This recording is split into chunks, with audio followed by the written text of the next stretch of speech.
Okay, welcome back to the deep dive. So, when you hear a really great story, how it just grabs you. Or maybe sometimes when someone's talking and, well, your mind starts to wander a bit. That feeling, that's really what we're diving into today. We're getting into something super fundamental: how we connect, how we communicate. Basically, the art and maybe the science of storytelling, being able to share something, an idea or what happened over the weekend in a way that makes people lean in. It almost feels like magic sometimes. And the source material we're looking at today is really interesting. It's originally put together to help people learning English figure out how to tell stories. But the principles in it, they're not just about language learning, not at all. They get right to the heart of what makes any story work, what makes it stick, what makes it engaging, clear, memorable. Doesn't matter the language, really. So that's our mission for this deep dive. We're going to pull apart these techniques from the source. How do you take just like a list of things that happen and turn it into something that actually hooks people? We want to help you make your chats, your work presentations, whatever, just more engaging. Absolutely. And I think it's crucial to think bigger than just, telling bedtime stories or something. Storytelling is everywhere. How was your day? What's the plan for this project? Why did that happen? These are all prompts for narrative, basically. Our brains are just, well, they're wired for it. It's how we make sense of things happening one after another, right? Yeah. Cause and effect. We try to put a story structure onto, frankly, a pretty chaotic world. It's also like the main way we build empathy. Hearing someone else's story lets you step into their shoes for a moment. So understanding these mechanics we're going to talk about, the ones from your source, it's not just fluff, not just making things sound nice. It's about tapping into how people actually think and feel to make sure your message, your idea, whatever it is, actually lands, that it's understood, felt, and remembered. Gives you a real edge. That's a brilliant way to put it. Not just entertaining, but impactful because it works with how our brains are built. And what's great about this source is how it breaks it down. It takes this big idea of storytelling and makes it manageable. We're going to focus on the key bits it highlights, getting the structure right so people aren't lost, handling the timeline, the tenses and all that, and then adding that, sparkle, the color, the life that makes it memorable. So let's kick off right there. The why. Your source says straight up, telling a good story is valuable. Friends, new people, work everywhere. But why? What makes it so effective? Well, think about it. You've been in a group, someone starts talking, and suddenly everyone's quiet, leaning in. What's happening? Usually they're telling a story, right? A good story just cuts through all the other noise. We're bombarded with info, bullet points, headlines. But a story, it creates this direct line to the listener's focus. It makes you stand out because people remember the story, how it made them feel. It sticks. And it's not just about getting attention. It's about connection. When you share something through a story, you're sharing a bit of yourself, your perspective, your feelings. It builds this little bridge. People feel like they get you a bit more. It builds rapport. Hard to dislike someone when you're caught up in their story, Mm-hmm. And that flip side, as the source points out, is that feeling when a story just fizzles out. Maybe there aren't enough details or way too many boring ones up front, or it just wanders all over the place. You lose the plot, literally. Your mind goes, did I reply to that email? What's for dinner?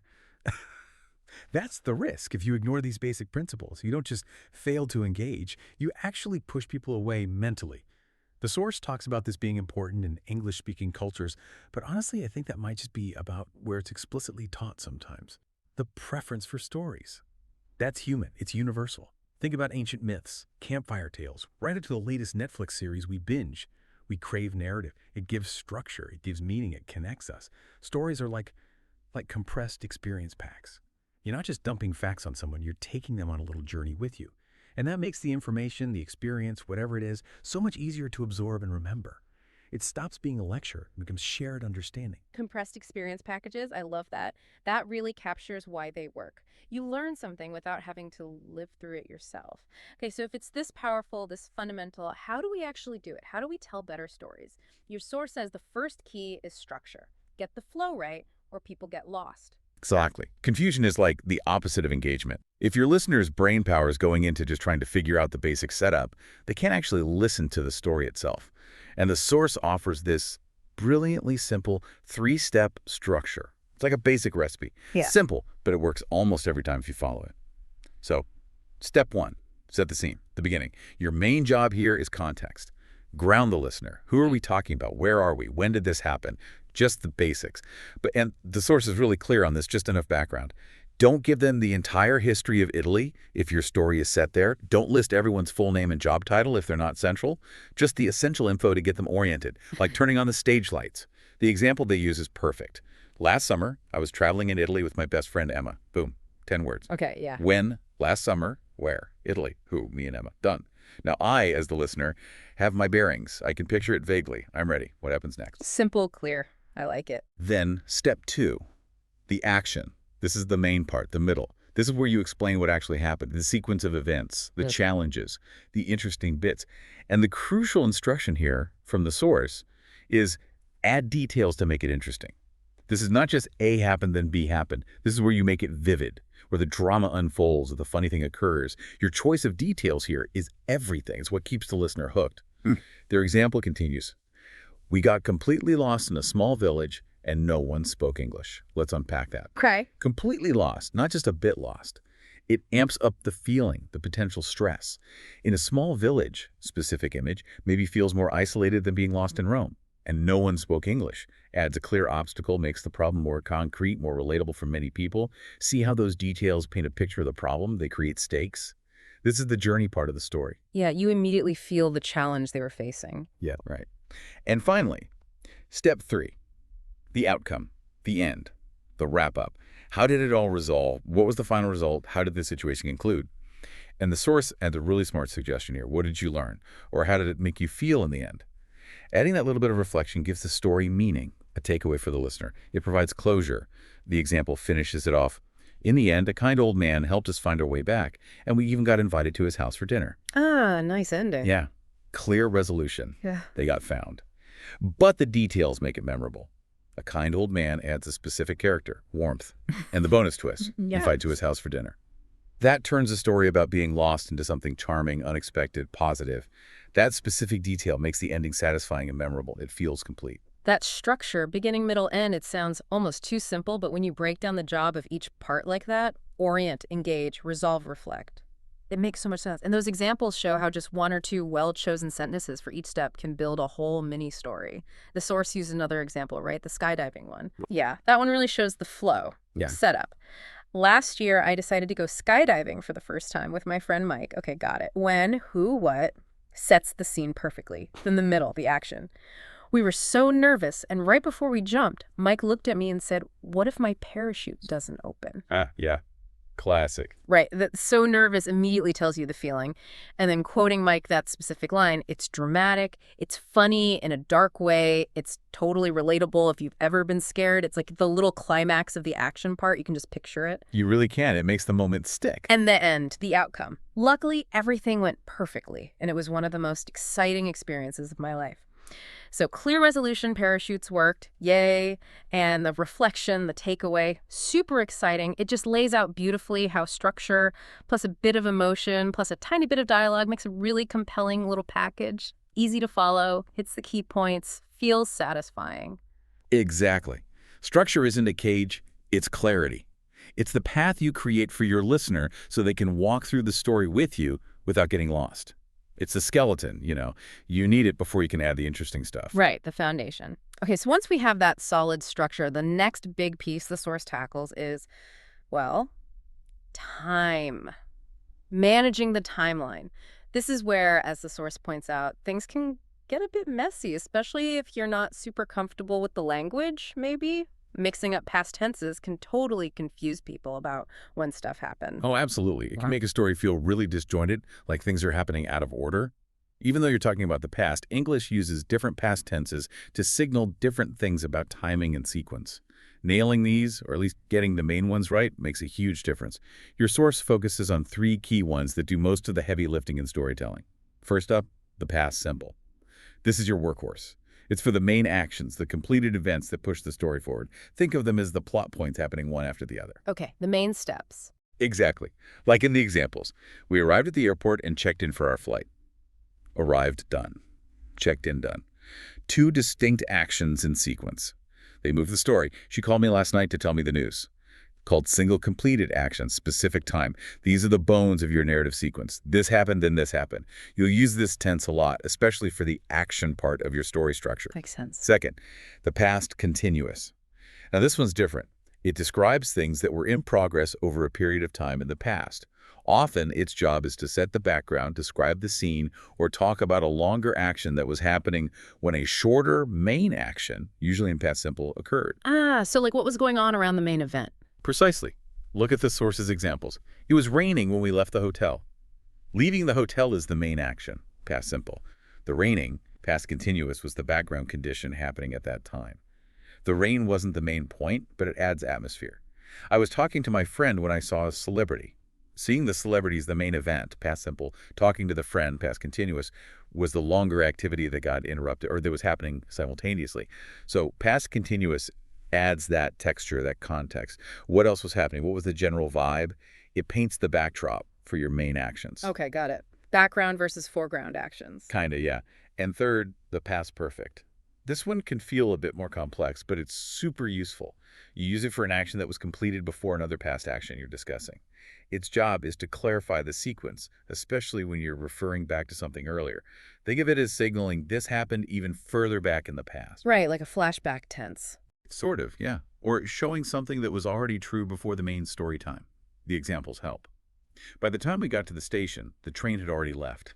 Getting to the station's past simple. But the train leaving happened before that.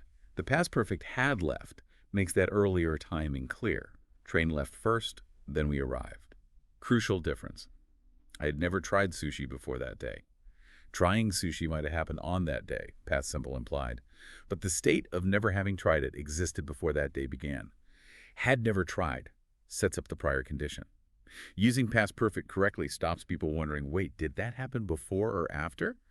It pins down the sequence, especially if you're not telling things in perfect chronological order. If you said, when we got to the station, the train left, it sounds simultaneous, totally different story. That's actually really clear. Simple for the main actions, continuous for the background, perfect for the even earlier stuff. And that little test sentence the source had really nails the difference between simple and continuous. Yesterday, I had an old friend while I walk in the park. Okay, so seeing is the quick main event. Walking is the longer thing that was happening when the seeing occurred. So see becomes past simple saw, and walk becomes past continuous was walking. Yesterday, I saw an old friend while I was walking in the park. Yep, sounds completely natural. You instantly get the picture. Walking along, then bam, saw the friend. Exactly. And just understanding that functional difference helps you pick the right tense more intuitively. It makes the whole timeline feel smooth and logical for the listener. It's subtle, but really important for clarity. Okay, brilliant. So we've got structure as the blueprint, past tenses as the way to handle the time flow. Now for the fun part, making it actually interesting, adding the life, the color, what the source calls making it engaging. Yeah, this is where you move from just reporting the facts to actually creating an experience for the person listening. You want them to almost see it, feel it with you. And the source gives 3 really practical, straightforward techniques for this. First, use descriptive words. Simple idea. Swap out weak, boring words for ones that create a strong picture or feeling. Don't just say the food was good. Tell us how it was good. Use sensory details. Show, don't just tell. Exactly that. The source contrasts, the beach was nice. Meh. What does nice even mean? Could be anything. Versus, the beach was breathtaking, with golden sand and crystal clear water. Now that's a beach. Breathtaking, strong emotion, golden, crystal clear, specific visuals. You can actually picture it. Those words do the heavy lifting. Yeah, huge difference. Nice is forgettable. Breathtaking with golden sand, that sticks. Right. Second technique, add emotions. Tell the listener how you actually felt. Emotions are universal. Sharing yours makes the story relatable, lets the listener connect with your experience on a human level. They empathize, they get invested. Makes it personal. Totally. Look at the source's comparison again. I was scared. Okay, I get the basic idea. Versus, I was terrified, my heart was racing, and I could barely breathe. Wow, okay, terrified is way stronger than scared. But adding the physical details, heart racing, barely breathe, that makes the fear real. You can almost feel it yourself. It pulls the listener right into your emotional state. Yeah, describing the physical reaction makes the emotions so much more vivid. And the third technique, use direct speech, dialogue. Actually quoting what people said. This is gold. It brings characters to life instantly, makes the scene feel immediate, adds drama or humor. Instead of summarizing, let the listener hear the voice. Like in the skydiving example with Mike's line. Exactly. Or the waiter example from the source. Summary. The waiter told me the food was spicy. Informative, but dry. Dialogue.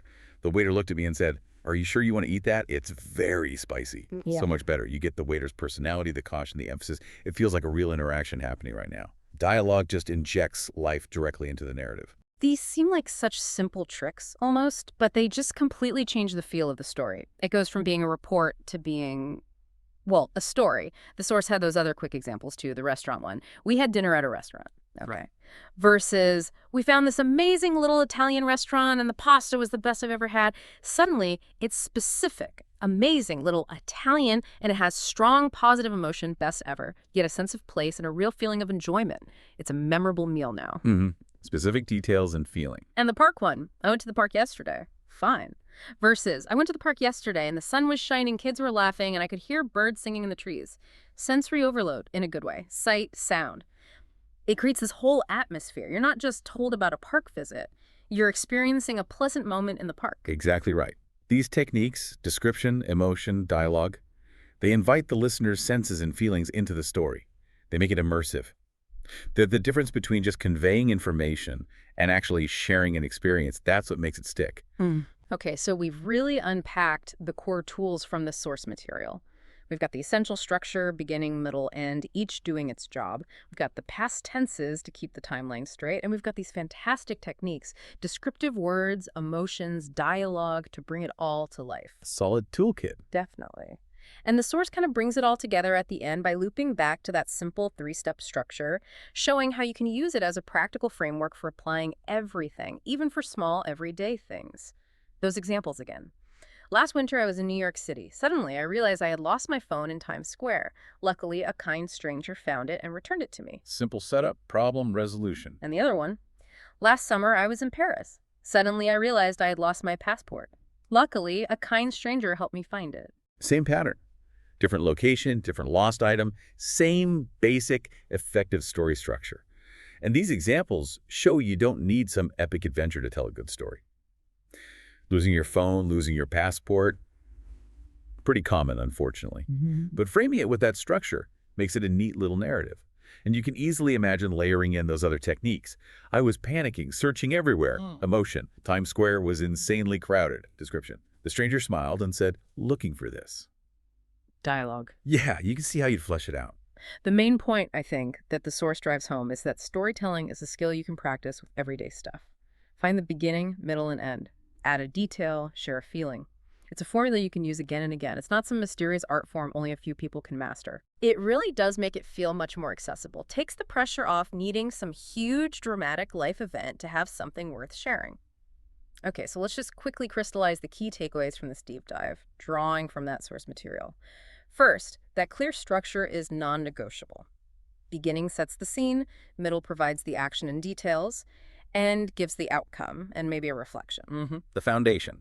Then nailing those past tenses, past simple for the main sequential actions, past continuous for the background or ongoing stuff, and past perfect to clarify anything that happened even earlier. Getting the timeline right is crucial for clarity. Right. And finally, the techniques to make it pop. Using vivid, descriptive words, sharing genuine emotions to connect with your listener, and dropping in bits of direct speech or dialogue to make it immediate and real. Absolutely. Yeah. And mastering these, even just getting a little better at them, it really does change how effectively you communicate. It makes your ideas clearer, your experiences more relatable, and everything you share just stickier, more memorable. It helps you connect better, whether you're talking to one person or a whole group. It makes your communication land with more impact. It really drives home that being a good communicator and engaging storyteller is something you can learn and practice. It's a skill, not just a talent. Definitely. So maybe here's a final thought to leave you with, building on all of this. Think about how many times a day you share something, even small things. What if, next time, you consciously tried to add just one descriptive detail, or mention how a situation made you feel, or remember one exact thing someone said? Could that small change make a difference in how it's received? And flip it around when you hear stories from others. Start noticing. Which ones grab you? Why? Are they using these techniques? Maybe the next time you tell a story, big or small, just pick one thing's structure, a tense, a descriptive word, an emotion, a quote, and consciously apply it. See what happens. You might be surprised at the difference it makes.